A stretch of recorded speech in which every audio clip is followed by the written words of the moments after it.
CP ദില്ലിയെ സംബന്ധിച്ച് നേരെ പ്രധാനപ്പെട്ട ഒരു ദിനമാണ്. ദില്ലിയിലെ മുഖ്യമന്ത്രിയെയാണ് ഇഡി അറസ്റ്റ് ചെയ്തിരിക്കുന്നത്. ദില്ലി മദ്യനയ അഴിമതി കേസുമായി ബന്ധപ്പെട്ട ഒരു തീർത്തും നാടകീയമായ രംഗങ്ങൾക്കൊടുവിലായിരുന്നു ഇന്നലത്തെ അറസ്റ്റ്. ചോദ്യം ചെയ്യലുകൾക്കൊടുവിലൊക്കെയായിരുന്നു അറസ്റ്റ്. ഏത് തരത്തിലും കെജ്രിവാളിനെ പിടികൂടണമെന്നൊരു ഉദ്ദേശത്തോടു കൂടി തന്നെയായിരുന്നു കേന്ദ്രത്തിന്റെ ഇഡിയെ കൊണ്ടുള്ള നീക്കങ്ങൾ. എന്തൊക്കെയാണ് മനസ്സിലാക്കേണ്ടത്? ഇനി ഇന്നത്തെ ദിനം അത് എത്രത്തോളം നിർണായകമാണ്?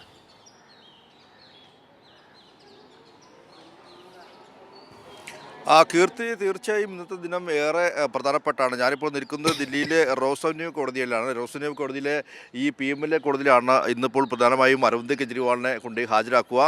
ഒരുപക്ഷെ വീഡിയോ കോൺഫറൻസിംഗ് വഴിയാണോ അതല്ലെങ്കിൽ നേരിട്ടാണോ എന്നുള്ള കാര്യത്തിൽ സംശയമുണ്ട്. കാരണം ഇതിനു മുമ്പ് അറസ്റ്റിലായ സഞ്ജയ് സിംഗിനെ ആയാലും മനീഷ് സിസോദിയ ആയാലും കെ കവതി ആയാലും എല്ലാത്തിനെയും നേരിട്ടാണ് ഹാജരാക്കിയത്. അതുകൊണ്ട് തന്നെ അരവിന്ദ് കെജ്രിവാളിനെയും നേരിട്ട് ഹാജരാക്കുമെന്ന് തന്നെയാണ് നമുക്കിപ്പോൾ ലഭിക്കുന്ന വിവരം. ഇനി ആം ആദ്മി പാർട്ടി വലിയ രീതിയിൽ ഇന്നിപ്പോൾ ദേശീയ തലത്തിൽ തന്നെ പ്രതിഷേധം പ്രഖ്യാപിച്ചിട്ടുണ്ട്, പ്രതിഷേധത്തിന് ആഹ്വാനം ചെയ്തിട്ടുണ്ട്. ആ ഒരു സാഹചര്യത്തിൽ വലിയ പ്രതിഷേധം AAPയുടെ ഭാഗത്തുണ്ടായി കഴിഞ്ഞാൽ സ്വാഭാവികമായും അത് ചിലപ്പോൾ വീഡിയോ കോൺഫറൻസിംഗ് വഴി ഹാജരാക്കാനുള്ള ഒരു സാധ്യതയുമുണ്ട്. ഇപ്പോൾ നമ്മൾ ദൃശ്യം കാണുന്ന പോലെ തന്നെ ഈ കനത്ത സുരക്ഷാ വലയത്തിലാണ് കോടതിയും കോടതി പരിസരവും. ഇവിടെ തൊട്ടടുത്തുള്ള ദേശീയപാത അടക്കമെല്ലാം നിലയും പൂർണ്ണമായും അവിടെ ബന്ധിച്ചിരിക്കുകയാണ്. അതായത് ബാരിക്കേഡുകൾ വെച്ചുകൊണ്ട് പൂർണ്ണമായും വാഹനങ്ങൾ കടത്തിവിടാതെ രാവിലെ 6 മണി മുതൽ തന്നെ ഇവിടെ പോലീസ് എത്തി കൃത്യമായി ബാരിക്കേഡുകൾ വെച്ചുകൊണ്ട് എല്ലാം അടച്ചിരിക്കുകയാണ്. ഈ കോടതി പരിസരത്തെല്ലാം തന്നെയും ഈ ഇപ്പോൾ നടപ്പ് സഞ്ചാരം മാത്രമേ ഉള്ളൂ, വാഹനം ഒന്നും തന്നെയും കടത്തിവിടുന്നില്ല. വലിയ രീതിയിലുള്ള ബാരിക്കേഡ് വെച്ചുകൊണ്ട് ദേശീയപാത എല്ലാം തന്നെയും അടച്ചിരിക്കുന്ന കാഴ്ച നമുക്ക് ദൃശ്യങ്ങളിൽ കാണാം. അങ്ങനെ വലിയൊരു സുരക്ഷാ സംവിധാനങ്ങളെല്ലാം തന്നെയും പോലീസും അർദ്ധ സൈനിക സേനയും എല്ലാം തന്നെയും ഇവിടെ ഒരുക്കിയിട്ടുണ്ട്. വലിയ രീതിയിൽ പോലീസിൻ്റെ വിന്യാസവും അല്പസമയത്തിനകം തന്നെ ഉണ്ടാകും. എന്തായാലും ഈ ദേശീയപാതകളെല്ലാം തന്നെ ഇപ്പോൾ തന്നെ പോലീസ് കൃത്യമായി വാഹനങ്ങൾ വഴിതിരിച്ച് വിടുകയും ചെയ്തിട്ടുണ്ട്. ആ രീതിക്ക് വലിയ സുരക്ഷാ സംവിധാനം ഏർപ്പെടുത്തിയിട്ടുണ്ട്. അതുകൊണ്ട് തന്നെ ഒരുപക്ഷെ അരവിന്ദ് കെജ്രിവാളിനെ ഈ ദില്ലിയിലെ റോസ് അവന്യൂ കോടതിയിലെ PMLA കോടതിയിലായിരിക്കും ഹാജരാക്കുക എന്നുള്ളതാണ് നമുക്ക് ലഭിക്കുന്ന വിവരം. എന്തായാലും ഇന്നലെ രാത്രി 9 മണിയോടെയാണ് കെജ്രിവാളിനെ അറസ്റ്റ് ചെയ്തത്. അതിനുശേഷം ഇപ്പോൾ EDയുടെ ആസ്ഥാനത്താണ് കെജ്രിവാളിനെ ഇന്നലെ രാത്രി 11 മണിയോടെ ചെന്നെത്തിച്ചത്. ഇന്നിപ്പോൾ വൈദ്യ പരിശോധന പൂർത്തിയാക്കും. അതിനുശേഷം ഇന്നിപ്പോൾ ഈ ദില്ലിയിലെ റോസ് അവന്യൂ കോടതിയിലെ PMLA കോടതിയിൽ ഹാജരാക്കുകയും ചെയ്യും. അതേസമയം തന്നെ മറ്റൊരു പ്രധാനപ്പെട്ട ഒരു നിയമ പോരാട്ടം സുപ്രീം കോടതിയിലാണ്. സുപ്രീം കോടതിയിൽ ഇന്നലെ രാത്രി തന്നെ അരവിന്ദ് കെജ്രിവാൾ ഇന്നലെ രാത്രി തന്നെ റിട്ട് ഹർജിയുമായി സമീപിച്ചിരുന്നു. മുതിർന്ന കോൺഗ്രസ് നേതാവും സുപ്രീം കോടതി അഭിഭാഷകനുമായ അഭിഷേക് മനു സിംഗ് ആണ് ഇന്നലെ റിട്ട് ഹർജിയുമായി ഇന്നലെ കോടതിയെ സമീപിച്ചത്. പക്ഷേ ആ റിട്ട് ഹർജിയിൽ പെട്ടെന്ന് തന്നെ ആ വാദം കേൾക്കാനോ അല്ലെങ്കിൽ പെട്ടെന്ന് തന്നെ അത് അടിയന്തരമായി പരിഗണിക്കാനുള്ള ആവശ്യം അംഗീകരിച്ചില്ല. ഇന്ന് ഒരു പക്ഷേ സുപ്രീം കോടതിയിൽ ആ കേസ് ലിസ്റ്റ് ചെയ്തേക്കാം എന്നുള്ളതാണ് നമുക്ക് ലഭിക്കുന്ന വിവരം. അങ്ങനെയെങ്കിൽ സുപ്രീം കോടതിയിൽ ഈ കെജ്രിവാളിൻ്റെ ജാമ്യാപേക്ഷ അടക്കമല്ല എന്നതിനെയും അല്ലെങ്കിൽ റിട്ട് ഹർജി അടക്കമല്ല എന്നതിനെയും പ്രധാനമായി വരും. ഇതിൽ പ്രധാനമായും ചൂണ്ടിക്കാട്ടുന്ന ഈ ലോക്സഭാ തെരഞ്ഞെടുപ്പ് പടിവാതിൽക്കൽ നിലയ്ക്ക് പെട്ടെന്ന് ഈ ദില്ലിയിലെ മുഖ്യമന്ത്രിയെയും ഒരു ആം ആദ്മി പാർട്ടിയുടെ ദേശീയ കൺവീനറെയും അറസ്റ്റ് ചെയ്യുന്നത് സ്വാഭാവികമായും അത് രാഷ്ട്രീയ പ്രേരിതമാണെന്നും അന്വേഷണ ഉദ്യോഗസ്ഥരെ ഇത്തരത്തിൽ കേന്ദ്ര സർക്കാർ ഒരു ചട്ടുകമായി ഉപയോഗിക്കുകയാണെന്നായിരിക്കും പ്രധാനമായും ചൂണ്ടിക്കാട്ടുന്നത്. മാത്രമല്ല ഈ ഒരു തെരഞ്ഞെടുപ്പ് പെരുമാറ്റച്ചട്ടം നിലയിൽ വന്ന സാഹചര്യത്തിൽ പിന്നീട് ഇത്തരത്തിൽ കടുത്ത നടപടിയിലേക്ക് പോകുന്നത് രാഷ്ട്രീയ പ്രേരിതമാണെന്ന് ചൂണ്ടിക്കാട്ടിക്കൊണ്ടാണ് ഒരു റിട്ട് ഹർജി നൽകിയിരിക്കുന്നത്. ഈ റിട്ട് ഹർജി ഒരുപക്ഷെ ഇന്ന് സുപ്രീം കോടതിയിൽ പരിഗണിച്ചേക്കാം. അതുകൊണ്ട് തന്നെ ഇന്ന് കെജ്രിവാളിനെയും ആം ആദ്മി പാർട്ടിയെ സംബന്ധിച്ച് ഏറ്റവും നിർണായകമായ ഒരു ദിവസം തന്നെയാണ് ഇന്ന്. നിയമപരമായ പോരാട്ടത്തിൽ നിർണായകമായ ദിവസമാണ്. അതേസമയം തന്നെ ഇന്നിപ്പോൾ ഈ ദില്ലിയിലെ റോസ് അവന്യൂ കോടതിയിൽ കെജ്രിവാളിനെ ഹാജരാക്കുമ്പോൾ സ്വാഭാവികമായും കെജ്രിവാൾ അന്വേഷണത്തിന് സഹകരിക്കുന്നില്ല എന്നുള്ളതാണ് എൻഫോഴ്സ്മെൻറ്റ് ഡയറക്ടറേറ്റ് ഇപ്പോഴും പറയുന്നത്. അതുകൊണ്ട് തന്നെ കൂടുതൽ കസ്റ്റഡി ആവശ്യപ്പെട്ടേക്കാം. കഴിഞ്ഞ ദിവസം എല്ലാം തന്നെയും കെ കവതി അറസ്റ്റ് ചെയ്യപ്പോഴും എല്ലാം തന്നെയും 10 ദിവസത്തിലധികം കസ്റ്റഡി ED ആവശ്യപ്പെട്ടത്. സമാനമായ രീതിയിൽ തന്നെ 10 ദിവസത്തോളം കസ്റ്റഡി ആവശ്യപ്പെടാനുള്ള സാധ്യതയുമുണ്ട്.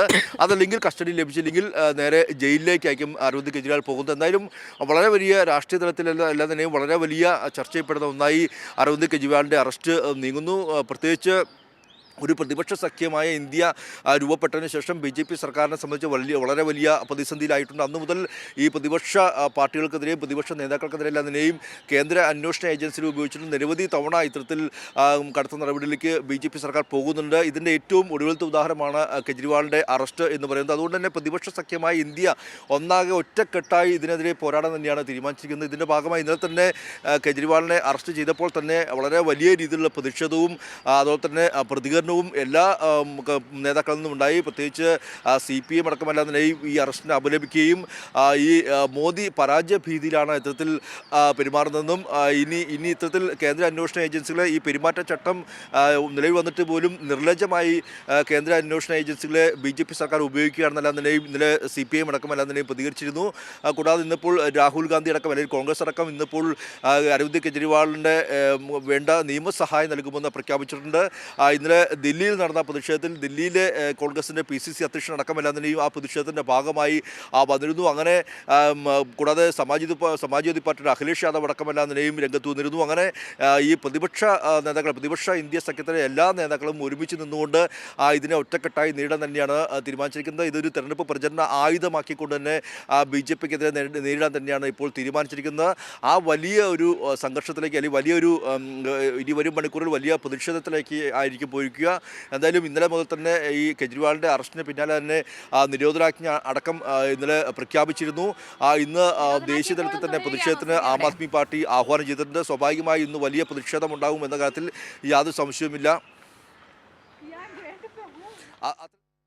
വളരെ വലിയ പ്രതിഷേധം ഒന്നുണ്ടാകുമെന്ന കാര്യത്തിൽ യാതൊരു സംശയമില്ല. ഇന്നലെ അരവിന്ദ് കെജ്രിവാളിൻ്റെ വസതിക്ക് മുൻപിൽ വലിയ രീതിയിൽ പ്രവർത്തകർ ഒത്തുകൂടുകയും വലിയ പ്രതിഷേധം ഉണ്ടാവുകയും ചെയ്തിരുന്നു. പക്ഷേ ഈ പ്രതിഷേധക്കാരെല്ലാം നിലയും പിന്നീട് ദില്ലി പോലീസും അർദ്ധസൈനിക വിഭാഗം എല്ലാം നിലയും അറസ്റ്റ് ചെയ്യുകയും ചെയ്ത് നീക്കുകയാണുണ്ടായത്. അവിടെയും വലിയ കനത്ത സുരക്ഷയാണുള്ളത്. ഇന്നിപ്പോൾ ഈ സമയത്ത് അരവിന്ദ് കെജ്രിവാൾ ദില്ലിയിലെ എൻഫോഴ്സ്മെൻറ്റ് ഡയറക്ടറേറ്റിൻ്റെ ആസ്ഥാനത്താണുള്ളത്. അവിടെ നിന്നായിരിക്കും അദ്ദേഹത്തെ ഒരു 10 മണിക്ക് ശേഷം ഈ എനിക്ക് പിന്നീട് കാണുന്ന ദില്ലിയിലെ റോസ് അവന്യൂ കോടതിയിലേക്ക് കൊണ്ടുവരിക. ഇവിടെ ആയിരിക്കും അദ്ദേഹത്തെ ഇന്ന് ഹാജരാക്കുക. എന്തായാലും രാഷ്ട്രീയ ഈ ഒരു ലോക്സഭാ തെരഞ്ഞെടുപ്പ് അടുത്ത സാഹചര്യത്തിൽ ഇത്തരത്തിൽ കെജ്രിവാളിൻ്റെ നീക്കം എന്ന് പറയുന്നത് സ്വാഭാവികമായും രാഷ്ട്രീയ പ്രേരിതമാണെന്ന കാര്യത്തിൽ യാതൊരു സംശയമില്ല.